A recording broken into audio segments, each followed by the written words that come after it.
É muito bom receber você mais uma vez aqui no Escândalo da Cruz. Eu sou o Pierre Elcanfor. Lembrando que estamos também no Spotify, então se você quiser acompanhar os áudios desses vídeos, fique à vontade, basta digitar lá Pierre Elcanfor. Hoje nós vamos estudar o capítulo 12 do Evangelho de Marcos. Então vai encostando aí.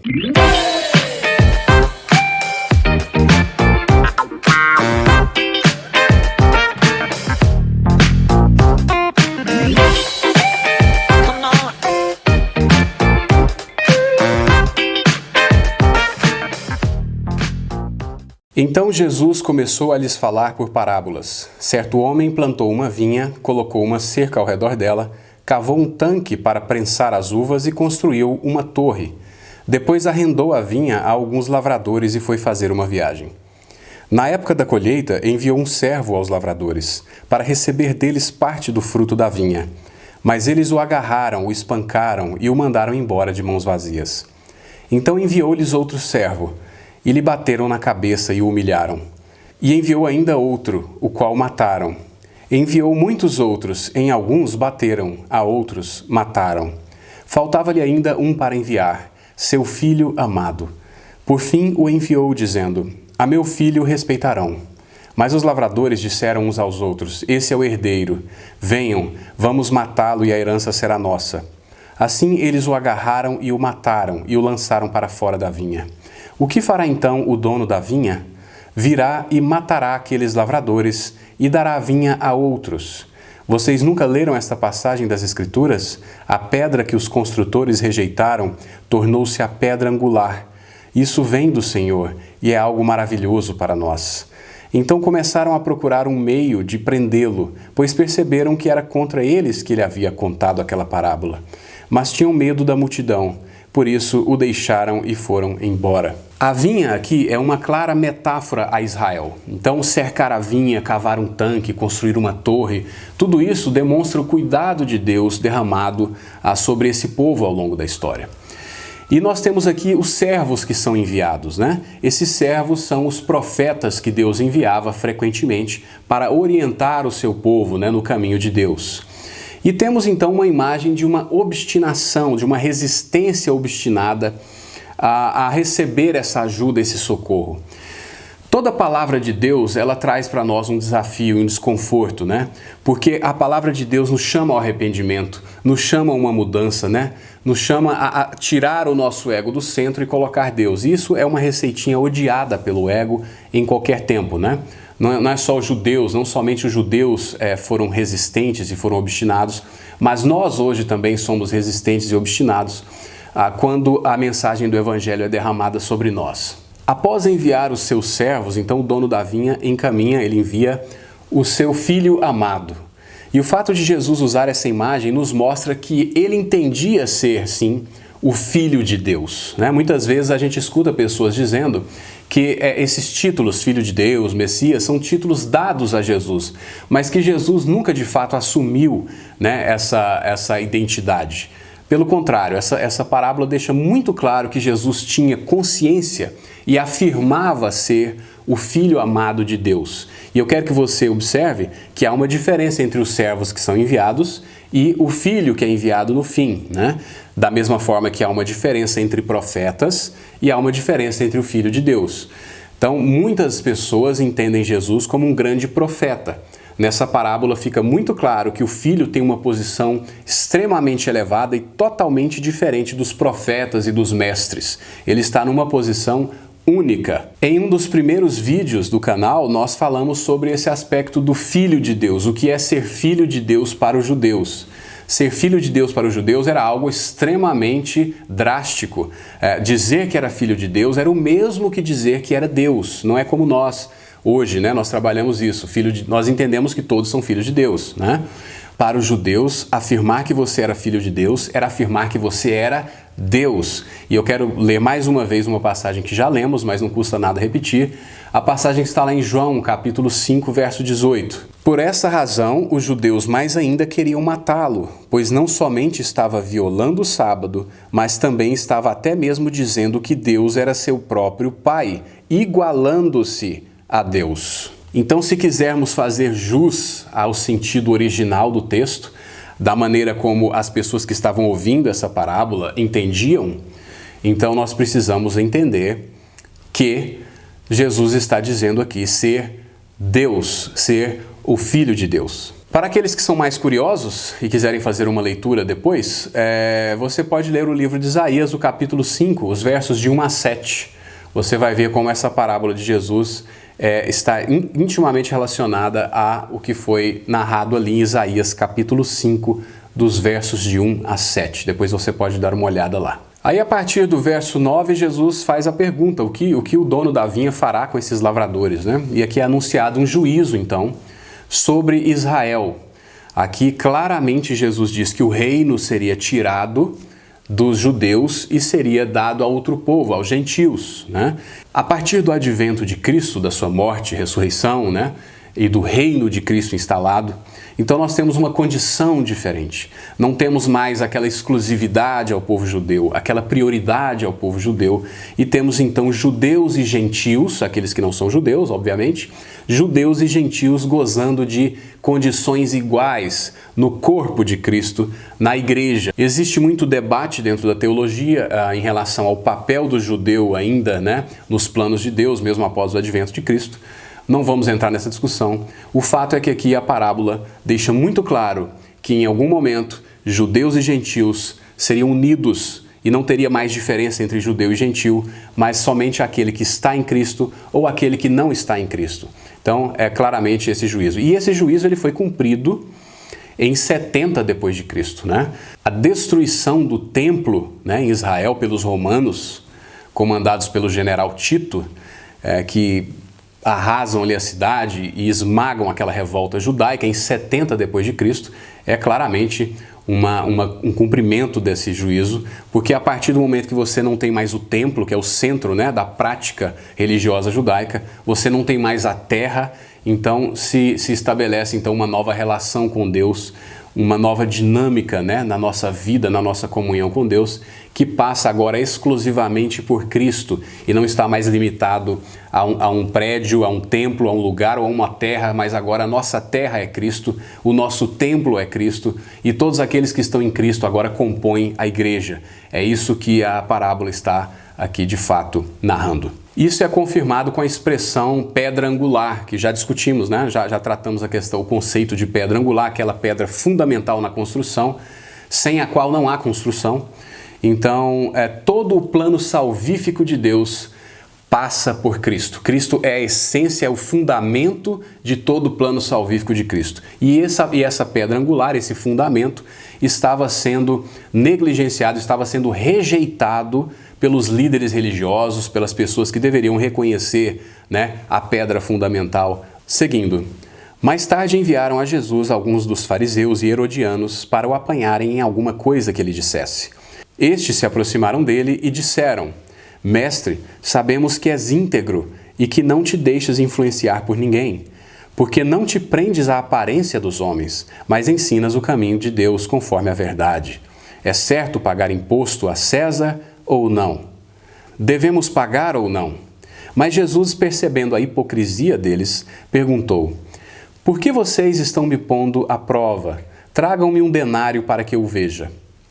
Eles lhe trouxeram a moeda e ele lhes perguntou: De quem é esta imagem e esta inscrição? De César, responderam eles. Então Jesus lhes disse: Deem a César o que é de César e a Deus o que é de Deus. E ficaram admirados com ele. Os herodianos e os fariseus já haviam rejeitado Jesus em seu coração. Então a proposta deles, o objetivo deles era apanhar Jesus em alguma fala que pudesse comprometê-lo, né? Que pudesse levá-lo à prisão ou à morte, tirá-lo de circulação. Então eles armavam ciladinhas para que Jesus pudesse cair, né? A ciladinha aqui agora é a seguinte: se Jesus diz que você deve pagar imposto, então Jesus ia causar uma revolta naqueles que eram contra os impostos, contra a exploração romana, e havia muitos judeus que eram contra. Então ele iria indispor Jesus com esse sentimento anti-romano que havia nos judeus. Se ele dissesse que não era para pagar imposto, então ele poderia ser preso, né? Poderia ser acusado de incitar uma revolta, um descontentamento, e poderia ser preso e até morto. E Jesus simplesmente diz algo que implica o seguinte: se nós estamos debaixo de um Estado, gozamos dos privilégios de estar no Estado, saúde, educação, segurança, então nós devemos pagar por isso. Ele não entrou na discussão se isso era um preço abusivo, se havia exploração, mas fica aí a implicação de sua fala. Outra coisa interessante é que nós devemos dar a César o que é de César e a Deus o que é de Deus. Isso claramente apontava para a falha dos líderes religiosos que não estavam dando a Deus o que é de Deus, né?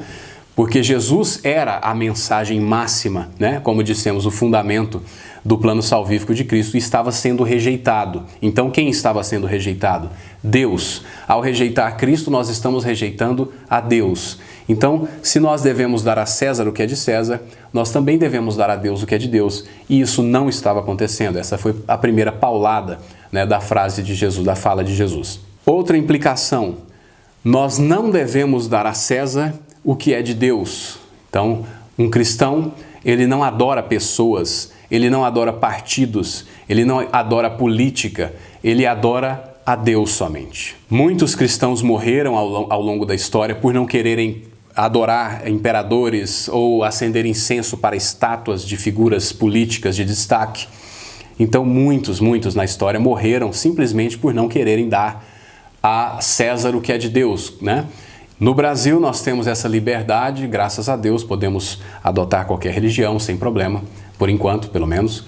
Mas em outros países, cristãos ainda morrem, né? Morrem por não quererem adorar ou por não quererem adotar certa religião ou certo costume por serem cristãos. Então isso é um fato vivo, real, ainda hoje. Vamos lá. Depois os saduceus, que dizem que não há ressurreição, aproximaram-se dele com a seguinte questão: Mestre, Moisés nos deixou escrito que se o irmão de um homem morrer e deixar mulher sem filhos, este deverá casar-se com a viúva e ter filhos para seu irmão. Havia 7 irmãos. O primeiro casou-se e morreu sem deixar filhos. O segundo casou-se com a viúva, mas também morreu sem deixar filhos. O mesmo aconteceu com o terceiro. Nenhum dos 7 deixou filhos. Finalmente, morreu também a mulher. Na ressurreição, de quem ela será esposa, visto que os 7 foram casados com ela? Jesus respondeu: Vocês estão enganados, pois não conhecem as Escrituras, nem o poder de Deus. Quando os mortos ressuscitam, não se casam nem são dados em casamento, mas são como os anjos nos céus. Quanto à ressurreição dos mortos, vocês não leram no livro de Moisés, no relato da sarça, como Deus lhe disse: Eu sou o Deus de Abraão, o Deus de Isaque e o Deus de Jacó? Ele não é Deus de mortos, mas de vivos. Vocês estão muito enganados. Os saduceus eram nobres, ricos, e eles tinham ali o controle sobre o templo, sobre o sinédrio, que é esse conselho religioso, né? Eles eram pessoas bastante influentes e bastante ligadas ao poderio político, aos relacionamentos diplomáticos. E eles não acreditavam em ressurreição, vida após a morte. Tudo que havia era essa vida aqui. Então eles pretendiam ridicularizar a crença na ressurreição, criando uma situação hipotética de uma mulher que casava 7 vezes e de quem seria o marido e tal. Eles estão se referindo aqui ao levirato. Mais uma tarefinha de casa, você pode ler sobre o levirato no livro de Deuteronômio, capítulo 25. E o levirato, praticado também por outros povos da época, não só pelos judeus, ele dizia o seguinte, que quando o homem se casava, se esse homem morresse sem deixar filho, o irmão desse homem deveria se casar com a viúva e garantir a ele uma descendência. Inclusive a herança seria toda desse menino. Esse menino seria considerado o filho do cara que morreu. Então, em todos os aspectos, ele era filho do morto. Isso garantia uma descendência, né, ao falecido e também protegia a viúva, porque a riqueza ficava com a viúva e sua família. Eram outros costumes, outro contexto, outra época. Isso já não diz mais respeito a nós. E a pergunta dos saduceus aqui revela um conceito bastante materialista, né, de ressurreição. A palavra ressurreição precisa ser estudada com cuidado. O cristianismo não adota a visão de que nós somos única e exclusivamente etéreos espirituais. O cristianismo não vê a matéria como algo negativo, como algo menor, como algo do mal, como os gnósticos, né? Logo ali no 1º século, 2º século, tinham essa visão de que o espírito é bom, a matéria é má. Então, tudo que é material é ruim. Inclusive, o Deus que criou a matéria nem Deus é. Então, não existe essa distinção, essa dicotomia exagerada entre matéria e espírito. Então, a ressurreição é um processo que aponta para um corpo que não é puramente etéreo, né? E imaterial, mas também não chega ao extremo de ser materialista, como os saduceus estão pensando, em que o corpo terá as mesmas funções, a mesma lógica, as mesmas necessidades do nosso corpo aqui, nessa matéria que não é o corpo glorificado da ressurreição. Então Jesus primeiro chama a atenção para esse erro teológico dos saduceus. E Jesus chama a atenção para outro erro que eles estão cometendo. E para apontar esse erro, ele usa o Pentateuco. Gênesis, Êxodo, Levítico, Números e Deuteronômio, aqueles 5 primeiros livros, né, que os saduceus consideravam ter maior autoridade sobre os outros. Alguns até desprezavam outros livros. Então, Jesus está sempre trabalhando aqui com o Pentateuco, que não é à toa. Quando Deus diz, eu sou o Deus de Abraão, de Isaac e de Jacó, ele não disse, eu era o Deus de Isaac, de Abraão, de Isaac e de Jacó. Eu sou. Então essas pessoas são tratadas como pessoas ainda vivas. E Cristo vai dizer muito claramente, isso me lembra uma fala de Cristo, em que ele diz que aqueles que estão nele, ainda que morram, viverão. Vamos lá. Um dos mestres da lei aproximou-se e os ouviu discutindo. Notando que Jesus lhes dera uma boa resposta, perguntou-lhe, de todos os mandamentos, qual é o mais importante? Respondeu Jesus, o mais importante é este. Ouve, ó Israel, o Senhor, o nosso Deus, o Senhor é o único Senhor. Ame o Senhor, o seu Deus, de todo o seu coração, de toda a sua alma, de todo o seu entendimento e de todas as suas forças. O segundo é este, ame o seu próximo como a si mesmo. Não existe mandamento maior do que estes. Muito bem, mestre, disse o homem, está certo ao dizeres que Deus é único e que não existe outro além dele. Amá-lo de todo o coração, de todo o entendimento e de todas as forças e amar ao próximo como a si mesmo é mais importante do que todos os sacrifícios e ofertas. Vendo que ele tinha respondido sabiamente, Jesus lhe disse, você não está longe do reino de Deus. Daí por diante, ninguém mais ousava lhe fazer perguntas. Apesar de ser uma passagem longa, a sua compreensão é um pouco mais tranquila, né? Apesar de ser um desafio vivermos assim. O que Jesus está dizendo é que toda a nossa vida deve se resumir em um amor completo, intenso a Deus. Esse é o primeiro. E o segundo, o amor ao próximo. A implicação disso é que não há amor ao próximo sem um mergulho inicial em Deus. Nós mergulhamos em Deus, na fonte do amor, e esse amor transborda para o nosso semelhante. Se nós não mergulharmos em Deus inicialmente, esse nosso amor, o amor que nós temos a oferecer ao próximo, é um amor egóico.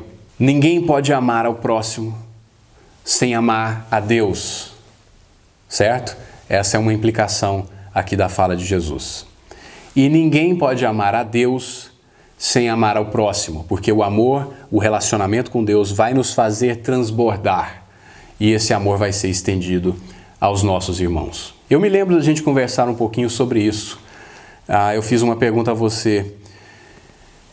Cuidado quando o seu caminho espiritual anula o primeiro mandamento.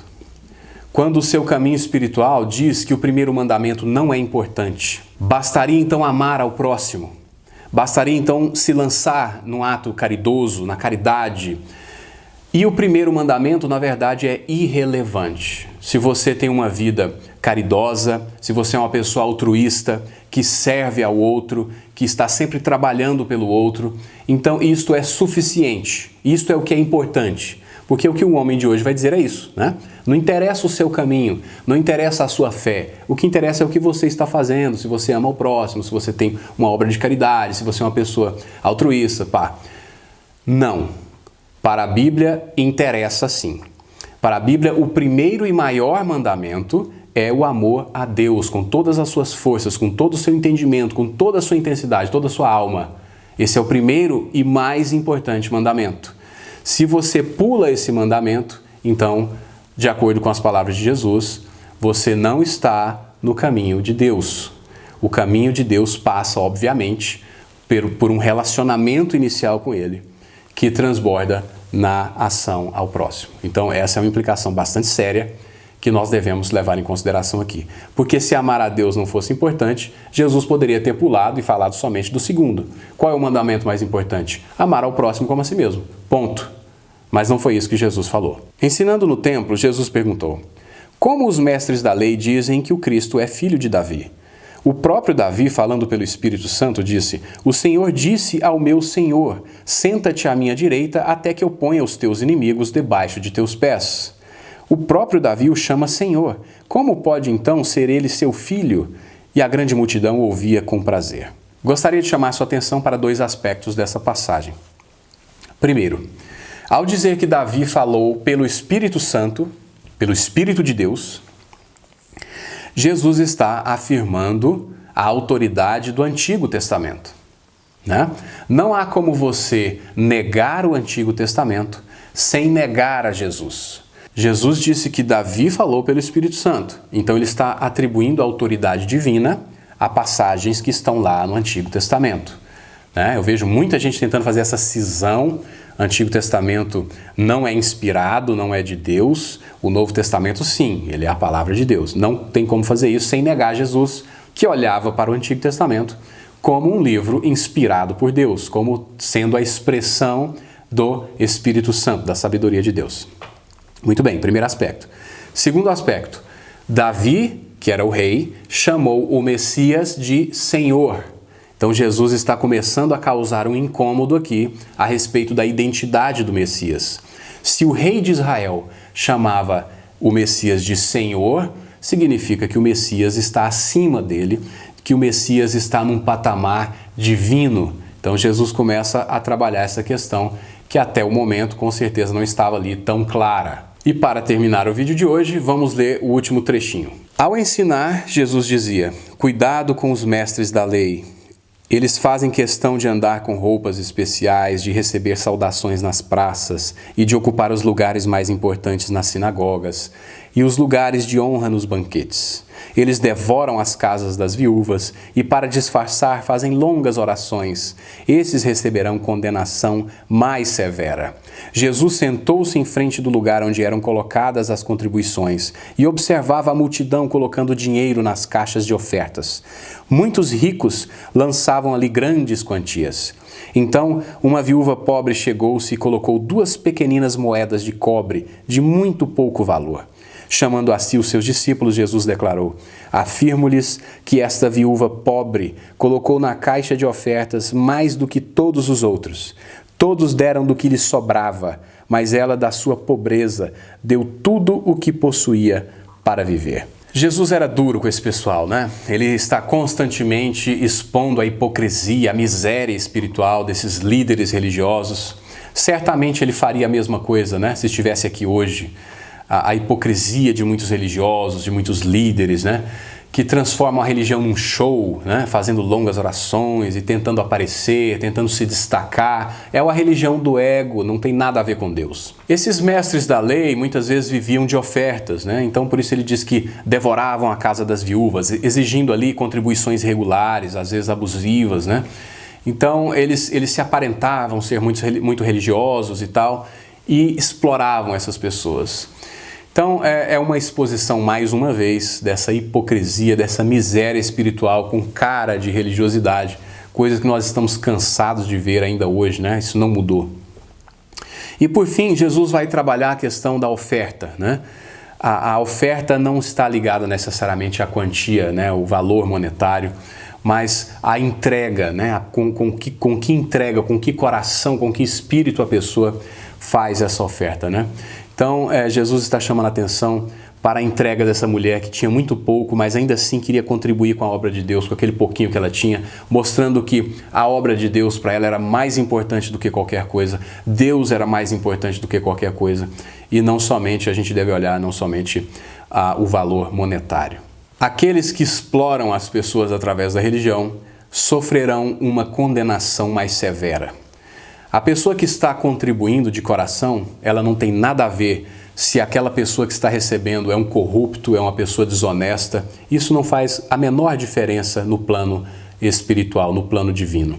Deus está olhando o coração daquele que oferta, o coração, a sinceridade daquele que se derrama diante de Deus. O que aquela pessoa vai fazer com o dinheiro, aí é um problema dela. O que nós sabemos é que a punição será dura para aqueles que exploram as pessoas de boa fé, aqueles que exploram uma senhora, uma viúva dessa, ou qualquer outra pessoa, em nome de Deus, esse vai ter que sofrer uma paulada mais severa. Foi um prazer terminar o capítulo 12, eu achei que eu não ia conseguir terminar tudo num vídeo só, graças a Deus terminamos. Então no próximo vídeo a gente começa o capítulo 13. Se você acha que esses vídeos têm sido interessantes, têm te ajudado de alguma forma, eu convido você a se inscrever no canal, a deixar o seu like, compartilhar com as pessoas, porque isso vai fazer com que o vídeo assuma uma posição de maior destaque no YouTube, então ele começa a ser indicado, começa a aparecer para mais pessoas poderem assistir também, tá? Então, muito obrigado, fiquem com Deus, um grande abraço.